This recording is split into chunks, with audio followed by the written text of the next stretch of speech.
디모데후서 1장 6절에서 14절까지의 말씀입니다. 디모데후서 1장 6절에서 14절까지의 말씀입니다. 제가 봉독하겠습니다. 디모데후서 1장 6절에서 14절.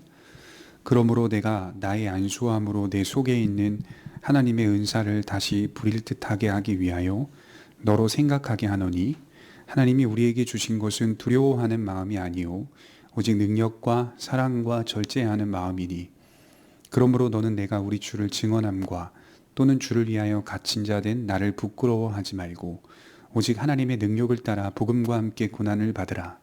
하나님이 우리를 구원하사 거룩하신 소명으로 부르심은 우리의 행위대로 하심이 아니요 오직 자기의 뜻과 영원 전부터 그리스도 예수 안에서 우리에게 주신 은혜대로 하심이라. 이제는 우리 구주 그리스도 예수의 나타나심으로 말미암아 나타났으니 그는 사망을 패하시고 복음으로써 생명과 썩지 아니할 것을 드러내신지라. 내가 이 복음을 위하여 선포자와 사도와 교사로 세우심을 입었노라. 이로 말미암아 내가 또 이 고난을 받되 부끄러워하지 아니함은 내가 믿는 자를 내가 알고 또한 내가 의탁한 것을 그날까지 그가 능히 지키실 줄을 확신함이라. 너는 그리스도 예수 안에 있는 믿음과 사랑으로서 내게 들은 바 바른 말을 본받아 지키고 우리 안에 거하시는 성령으로 말미암아 내게 부탁한 아름다운 것을 지키라. 아멘. 디모데후서 두 번째 시간입니다. 디모데에게는 하나님으로부터 주어진 소명, 즉 교육자라는 부르심이 있었습니다. 디모데의 역할은 일반 성도들과 같이 직장 생활을 하는 것이 아니라 교회에 전념하여 성도들을 보살피고 교회를 세워가는 역할을 맡았던 것입니다. 하나님께서 각 사람에게 소명의식을 주시고 이 소명의식은 구원으로부터 시작된다고 말할 수 있겠습니다. 구원의 소명 안에 각 사람을 삶의 자리로 부르시는 직무의 기능도 있다는 사실을 생각해 보게 됩니다. 디모데는 특별히 교회를 섬기는 자로 택함을 받았습니다. 그는 먼저 그의 안에 부르심이 있다는 것을 확인하였습니다. 이것을 내적인 소명이라고 말할 수 있는데, 오늘 본문에는 하나님의 은사, 내 속에 있는 은사가 있었다, 이렇게 말할 수 있겠죠. 그 내적 소명이 항상 교회와 하나님의 말씀을 향하고 있었다는 것입니다. 이처럼 내적인 소명으로 우리를 부르시는 하나님의 섭리가 있음을 확인할 수가 있습니다. 바울은 지금 디모데에게 내적 소명을 넘어서서 공적인 소명을 강조하고 있다는 것이죠. 6절에 보시면 그러므로 내가 나의 안수함으로 내 속에 있는 하나님의 은사를 다시 부릴 듯하게 하기 위하여 너로 생각하게 하노니, 이 말씀은 마치 제 속에 남아있는 불을 다시 사르듯이, 제 속에 남아있는 불을 다시 사르듯이 디모데 안에 있는 하나님의 부르심에 대한 열정을 부릴 듯하게 하기 위해서 바울이 말씀을 하고 있다는 것이죠. 디모데가 가진 내적 소명이 교회의 안수를 통하여 임명되고 그로 하여금 교육자가 되어 열정적으로 그 소명에 합당한 삶을 살아가라고 말씀을 하고 있는 것이죠. 여기서 교육자는 언제나 그 소명이 부를 듯해야 한다는 사실을 기억해야 합니다. 연약한 인간이기 때문에 언제든지 낙심하고 지쳐서 주신 소명들을 성실하게 감당하지 못할 때가 있습니다. 하지만 오늘 말씀처럼 날마다 내 속에 있는 소명의식과 주신 하나님의 은사를 부릴 듯하게 해야 한다는 것이죠. 또 교육자는요, 성도들에게 그렇게 가르쳐야 됩니다. 구원받은 성도들의 은혜, 또 구원받은 성도들의 삶, 구원받은 성도들의 존재, 그 하나님의 구원의 소명에 대하여 성도들의 마음속에 감격이 부릴 듯하게 하기 위해서 하나님의 말씀을 가르쳐야 되는 것이죠. 그래서 하나님의 말씀을 배우고 듣는 성도들의 마음속에 매일 이 자리에 나와 말씀을 들을 때마다 구원의 소명이 확인되어지고 그로 하여금 하나님에 대한 사랑과 삶에 대한 신실함, 부릴 듯하는 그 마음들, 의욕들, 믿음에 대한 열정들, 소망들, 그런 것들이 계속 일어날 수 있도록 가르치는 것이 교육자의 역할이라고 할 수 있겠습니다. 하나님의 말씀과 기도를 통하여 성실하게 그 자리를 먼저 고수하는 사람들이 교육자입니다. 그래서 다른 곳에 눈을 돌리는 게 아니라 맡겨진 소명의식, 그 자리에 전념할 수 있는 삶을 살아가야 한다는 것이죠. 교육자가 직무를 행하지 않게 되면 영적인 능력도 쇠퇴하게 된다는 사실을 기억해야 할 것입니다.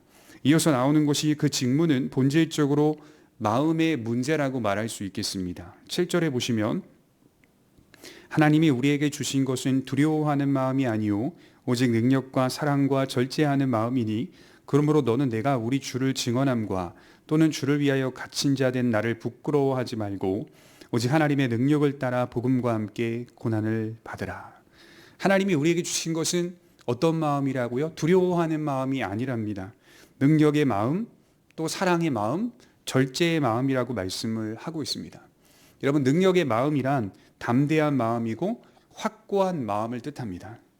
사랑의 마음이란 하나님에 대한 사랑의 마음을 말하는 것입니다. 하나님을 진실로 사랑할 때 다른 사람들을 두려워하지 않게 되는 것이죠. 또 절제의 마음이란 이제 헬라어로 보면 근신하는 마음 이렇게 기록되어 있는데요. 이 근신의 마음이란 자제력을 뜻한다고 합니다. 사리를 분별할 수 있는 능력, 복잡하고 혼돈스러운 상황 속에서도 평온할 수 있는 자제력, 분별력을 가진 것이 바로 근신의 마음. 믿음이 바로 그렇다는 거예요. 이러한 마음을 통해 우리는 우리에게 주신 진리가 얼마나 큰 능력인지를 확인하게 되는 것입니다.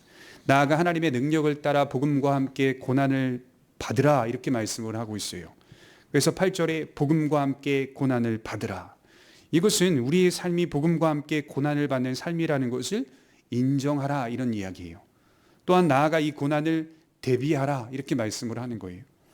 먼저 이 세상에서 복음을 확신하며 사는 것은 결코 쉬운 일이 아닙니다. 믿음을 갖고 사는 그 일을 통해 여러 고난들을 만날 수가 있습니다. 이것을 예상하라는 차원에서 말씀을 하고 있는 거예요. 지금 바울은 어떻습니까? 로마 감옥에 수감되어 처형을 기다리고 있는 상황이에요. 마지막 상황입니다. 이런 자신의 모습을 부끄러워하지 말라 이렇게 8절에 말씀을 하고 있어요. 복음 때문에 당하는 이 고난을 똑똑히 보라.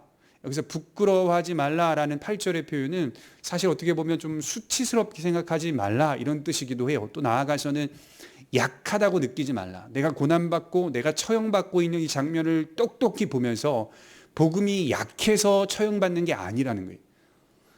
복음이 연약해서 수치를 당하는 게 아니라는 것을 기억하라 이렇게 말씀을 하는 거예요. 이것이 얼마나 영광스러운 일인지 이 일에 참여케 하시는 하나님의 은혜와 하나님의 섭리를 바라보라 이렇게 말씀을 하는 겁니다. 바울이 먼저 본이 되었다는 사실을 말씀을 하는 거예요. 그리고 자신과 같이 이 고난에 참여하라고 말씀하고 있습니다. 이것이 바로 디모데의 길이요 우리가 걸어가야 할 성도들이 걸어가야 할 길입니다. 우리는 고난을 싫어합니다. 그러나 우리 주님께서 제자들에게 세상에서 너희가 환난을 당하나 근심하지 말라. 내가 세상을 이겼노라. 이렇게 말씀을 하였어요. 너희가 세상에서 환난을 당한다는 표현은 취사 선택한다는 의미가 아니라 필연적으로 환난을 만난다. 이렇게 표현하고 있는 거예요. 그것을 각오하고 다짐하며 예상하고 있어야 한다는 사실을 말씀을 하는 겁니다. 나아가 이런 고난에 동참하는 것은 예수님을 위한 증거를 가지는 것이라고 할 수 있겠습니다. 고난을 통해 예수님을 더 많이 알아가고 고난을 통해 예수님의 사랑에 대한 증거를 갖게 된다고 말씀을 드리는 거죠. 이러한 고난 속에 동참하는 능력의 마음은 어떻게 주어질 수 있는 걸까요? 그가 우리에게 행하신 위대한 일을 묵상할 때, 위대한 일을 바라볼 때 가능해지는 겁니다. 우리 9절부터 10절을 한번 볼까요? 9절입니다. 하나님이 우리를 구원하사 거룩하신 소명으로 부르심은 우리의 행위대로 하심이 아니요 오직 자기의 뜻과 영원조부터 그리스도 예수 안에서 우리에게 주신 은혜대로 하심이라. 이제는 우리 구주 그리스도 예수의 나타나심으로 말미암아 나타났으니 그는 사망을 패하시고 복음으로써 생명과 썩지 아니할 것을 드러내신지라.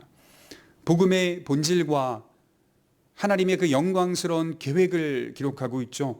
복음은 우리의 구원을 목표로 하고 있습니다. 따라서 우리는 복음 때문에 고난을 받는 것이 대단한 것으로 여겨질 수 없다는 거예요. 그것은 우리의 구원을 목표로 하고 있기 때문에 고난을 통하여 구원의 목표를 향해 한 발 한 발 내딛고 있기 때문에 우리가 하나님을 위하여 대단한 일을 한 것처럼 생각해서는 안 되는 거예요. 결국 그러한 것은 고난에 동참하는 것은 우리의 구원을 위하여 하나님께서 예비하신 하나님의 계획과 섭리이기 때문에 이것은 우리를 위한 일이다 이렇게 말할 수 있는 것입니다. 고난은 우리로 하여금 더 큰 소망을 가지게 만들어 줍니다. 그것은 우리의 성결을 위해 꼭 필요한 계획이고 하나님의 섭리입니다.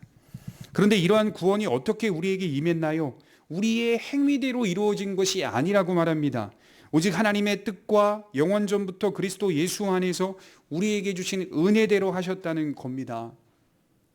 그저 하나님이 어느 날 저를 만나 주신 것 같잖아요. 그게 아니더라는 겁니다. 하나님의 말씀을 통하여 확인하는 건 우리가 나기도 전에, 아주 영원 전에 하나님이 우리를 아셨고, 하나님이 우리를 택하셨고, 하나님이 우리의 구원을 작정하셨다는 사실을 생각해 볼 때 이 무한하신 사랑을 묵상할 수 있어야 한다는 것이죠. 값없이 주신 은혜요, 영원 전부터 우리를 사랑하신 그의 주권 속에서 일어난 일이라는 겁니다. 그리고 이 일의 결과가 사망을 패하고 썩을 것을 썩지 아니한 것으로 바꾸셨다는 겁니다. 성도에게 사망은 폐지되었습니다. 한때 원수였던 사망은 이제는 친구가 되었습니다. 어떤 이에게 사망은 고난과 죄가 가득 찬 세상 가운데 나타난 결과라고 말하지만, 우리에게 사망은 이러한 세상 속에서 우리를 평화의 나라로, 순결의 나라로, 또 영생의 나라로 데려다주는 관문이라고 말할 수 있습니다.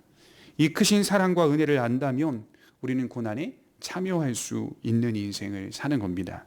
이렇게 큰 사랑을 받았다는 것이, 그리고 지금도 받고 있다는 사실에 우리는 믿음으로 고난에 동참할 수 있는 겁니다. 바울은 항상 이러한 은혜를 깊이 생각했어요.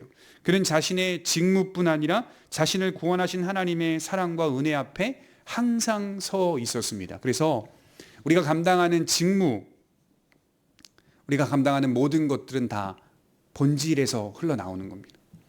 하나님의 은혜와 사랑이 우리를 어떻게 택하셨고, 우리를 어떻게 부르셨고, 우리의 죄를 어떻게 사하셨으며, 우리를 어떻게 구원하셨는지, 바로 그 자리에서부터 비롯된다는 것입니다. 그는 그리스도의 은혜와 사랑을 생각할 때마다 그로 하여금 주어진 풍성한 결과들을 묵상했고, 나아가 그가 이 세상에서 걸어가신 그 예수 그리스도의 그 길을 인식하며 살 수 있게 된 것입니다.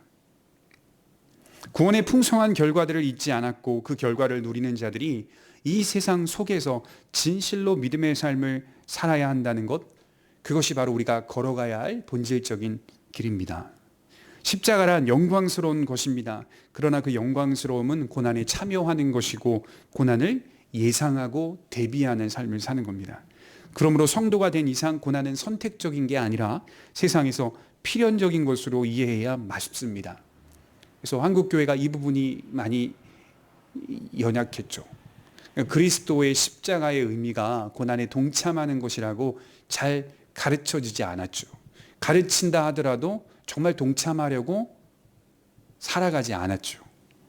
우리 스스로를 돌아보게 됩니다. 밤중에 예수님을 찾아온 니고데모 이야기를 알 것입니다. 그는 부자였고 사회 속에서 어느 정도 지위를 가진 사람이었습니다. 그가 예수님을 만났고 그분을 믿게 되자 그런 자신의 자리보다 주님을 따르는 자리를 선택하는 것을 보게 됩니다. 그는 지속적으로 성장했고 마지막에는 주님의 장례를 담대하게 준비하고 있었습니다. 요한복음 19장 39절에 보면 일찍 예수께 밤에 나왔던 니고데모도 모략과 침향 섞은 것을 100근쯤 가지고 온지라. 그는 바리새인이고 사내들인 공회의 의원이었습니다. 유대인의 관원입니다. 처음에는 밤중에 누군가 볼까봐 찾아갔지만 이제는 다른 이들의 시선에 아랑곳하지 않고 예수님을 사랑하고 있습니다. 주님을 따릅니다. 자신과 같이 함께 일하는 의원들이 지금 보고 있고 수많은 바리새인들이 보고 있는데도 고난에 참여합니다. 무엇 때문일까요? 구원하신 그 은혜 때문입니다. 이것이 고난에 참여하는 삶입니다. 이를 통해 믿음에 대한 증거를 스스로가 갖게 되고 더욱 담대해지는 거예요. 그래서 고난에 동참하면 동참할수록 그리스도에 대한 믿음, 그 믿음에 대한 증거를 내가 확보하게 되고 그로 하여금 더 담대해지는 삶을 살게 되는 것을 경험하게 되더라는 것이죠. 바울은 지금 자신은 이 복음을 위하여 11절에 선포자요, 이게 전도자라는 뜻입니다. 사도요, 교사로 세우심을 입었다라고 말씀을 하고 있어요. 그러니까 하나님께서 각자의 자리를 허락하셨다 이 말을 하는 거예요. 나는 선포자요, 사도요, 교사다. 디모데 너도 선포자요, 전도자요, 사도요, 교사로 부르심을 입었다라고 말하는 것과 동시에 성도들에게도 동일하게 삶의 자리가 주어져 있다라고 하는 사실을 말씀하고 있다는 것이죠. 바울의 사명은 교육자였습니다. 디모데 역시 교육자로 부르셨다는 사실입니다. 여러분, 종교개혁을 주도했던 마르틴 루터는 성도들에 대해서 직분에 대한 그 가르침을 이어갈 때 삼중직분을 이야기했어요. 첫째로는 교회의 직분이 있고, 둘째로는 사회 속의 직분이 있고, 셋째로는 가정 속의 직분이 있다, 이렇게 말을 했어요. 교회의 직분하면 뭡니까? 집사님, 권사님, 장로님, 안수집사님을 이야기하는 거겠죠.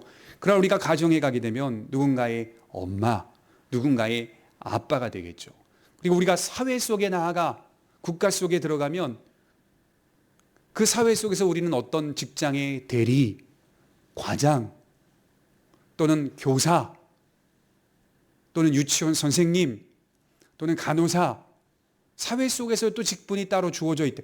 이 세 가지의 직분이 다 통합적으로 이해해야 한다. 우리를 구원하시고, 우리를 택하시고, 우리를 하나님의 나라로 부르시는 하나님의 섭리 가운데 총괄하여 이해할 수 있어야 한다, 이렇게 말씀을 하였습니다. 그래요. 각자의 자리에서, 교회 속에서의 자리에서는 충성과 또 성실한 모습과 또 하나님의 말씀에 귀 기울이는 참된 그리스도인의 모습으로 분명하게 서야 되고, 교회 속의 직분으로부터 흘러나와 사회 속에서의 직분을 잘 감당하고 가정 속에서의 직분을 잘 감당하는 그 하나님께서 우리에게 맡겨주신 삶의 자리를 잘 고수하면서 만족하고 기뻐할 수 있어야 한다. 루터는 그렇게 가르치고 있더라는 겁니다.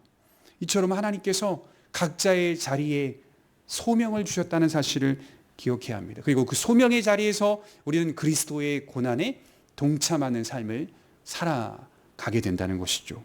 우리 12절에 보시면 이로 말미암아 내가 또 이 고난을 받되 부끄러워하지 아니함은 내가 믿는 자를 내가 알고 또한 내가 의탁한 것을 그날까지 그가 능히 지키실 줄을 확신함이라. 자신이 고난받는 것을 부끄러워하지 않는 바울. 왜 부끄럽지 않겠습니까? 내가 믿는 자를 내가 알기 때문에 이렇게 말하고 있어요. 나는 내가 믿고 있는 예수 그리스도를 안다. 그리고 그분께 내 생명을 의탁하며 산다. 이렇게 말하고 있어요. 그러니까 우리가 고난에 견고하게 동참할 수 있는 유일한 비결은 내가 믿는 자를 안다. 여기서부터 시작되는 거예요. 모호하고 추상적으로 안다, 이게 아니라 우리가 사도신경을 고백할 때 그저 형식적으로 주문을 외우듯이 고백하는 것처럼 그런 믿음의 내용을 말하는 게 아니라 내가 믿는 자를 내가 정확하게 안다. 내가 예수 그리스도를 안다. 그분을 분명히 믿는다. 라고 하는 연합의 차원, 그분과 나의 존재 가운데 결합되어 있는 이 차원, 그리스도에 대한 지식을 분명하게 고백할 줄 알고 그가 누구신지를 말할 줄 알며 그가 무엇을 하셨는지를 제대로 이해하고 있는 성도, 나는 내가 알기 때문에 고난에 동참할 수 있다, 이렇게 말씀을 하고 있는 거예요. 그리고 그분께 내 생명을 의탁하고 있다, 이렇게 말합니다. 나아가 그분이 지켜주실 것을 확신하며 산다, 여기까지 또 가고 있어요. 사나 죽으나 우리의 진정한 생명은 그분의 손에 있다는 사실을 믿고 나아가는 겁니다. 그리고 마지막으로 바울은 옳은 길을 보수하라, 이렇게 부탁하고 있습니다. 우리 13절에 보면 너는 그리스도 예수 안에 있는 믿음과 사랑으로서 내게 들은 바 바른 말을 본받아 지키고 우리 안에 거하시는 성령으로 말미암아 내게 부탁한 아름다운 것을 지키라. 보존하고 잘 지키라, 이런 얘기겠죠. 무엇을 보존합니까? 그리스도 예수 안에 있는 진리를 보존하고 너가 그리스도 예수와 연합되어 있는 그 결합된 상태라는 믿음을 보존하라. 우리 믿음의 방향이 곧 그리스도임을 기억하고 그리스도의 진리를 보존하라. 이것은 단지 어떤 이론이나 논쟁이나 철학이나 사상을 의미하는 건 아닙니다. 그리스도를 향한 믿음과 사랑을 소유하라고 말씀을 하는 겁니다. 그래서 우리 안에 있는 믿음은 살아있는 겁니다. 그리고 그 믿음은 사랑으로 역사하는 겁니다. 바울이 자주 썼던 표현, 사랑으로 역사하는 믿음이니라. 믿음이 사랑으로 역사하는, 살아있다는 증거입니다. 이웃을 사랑합니다. 이웃을 사랑하는 것도 그리스도의 사랑을 소유하는 증거이겠지만 이 사랑은 그리스도에 대한 사랑으로 충만해져서 그분을 본받아 흘러넘치는 삶으로 나아가는 것을 뜻합니다. 이 일은 우리 안에 거하시는 성령으로 말미암아 지켜질 수 있는 겁니다. 성령의 도우심 없이는 우리의 믿음과 복음을 잘 지켜낼 수 없습니다. 오직 성령님에 의해서만 그것을 지킬 수 있습니다. 성령님의 도우심은 인간의 노력을 배제하지 않으며 서로 매우 잘 조화를 이룹니다. 바울은 참 성령의 사람이었어요. 참 많은 지식을 가지고 있고 풍성한 배경을 갖고 있으며 누구와도 논쟁해도 지지 않을 만큼 박식한 사람이었음에도 불구하고 바울은 성령을 의지하고 있더라는 겁니다. 성령으로 말미암아 우리의 믿음이 지켜지고 성령으로 말미암아 우리가 누군가와 관계를 맺을 수 있고 복음을 바르게 이해할 수 있고 이것이 첫 단추이다 이렇게 표현하는 것이죠. 여러분, 인간의 노력도 참 중요하지만 성령님의 도움을 날마다 구하며 노력해야 한다는 것이 우리 신앙생활의 아름다운 조화라고 할 수 있겠습니다. 한 주간 하나님의 성령을 의지하며 성령님께 우리의 영혼을 의탁하고 또 성령님이 주시는 능력으로 고난에 동참하는 삶을 살아가며 또 성령으로 말미암아 우리의 믿음이 지켜질 것을 확신하고 찬송하며 감사하는 그런 삶이 되기를 축원합니다. 기도하겠습니다. 거룩하신 하나님 아버지, 복음에 합당한 삶을 살아갈 때 고난을 대비해야 되고 고난을 예상하라는 그 말씀을 생각해 보게 됩니다. 이것은 선택할 수 있는 문제가 아니라 필연적으로 믿음을 갖고 사는 것에 반드시 따라오는 흔적임을 깨닫게 됩니다. 그러나 바울은 분명히 고백했듯이 하나님의 능력으로 말미암아 고난에 동참하라고 말하였듯이 이 모든 것들이 다 하나님의 능력으로 말미암아 살아갈 수 있는 은혜임을 믿습니다. 하나님, 우리에게 주어진 자리에 하나님의 믿음을 드러낼 수 있는 담대한 삶이 되게 하옵소서. 사랑의 마음과 절제의 마음을 허락하여 주시옵소서. 그리하여 하나님께서 우리에게 허락하신 삶의 자리를 만족하고 감사하며 또 기뻐하며 살아가는 성도들 되게 하여 주시고 이 모든 것들이 성령으로 말미암아 지켜질 수 있다는 사실을 확신하며 날마다 그분께 의탁하며 살아가는 성도들 되게 하여 주옵소서. 감사드리며 예수님의 이름으로 기도하옵나이다. 아멘.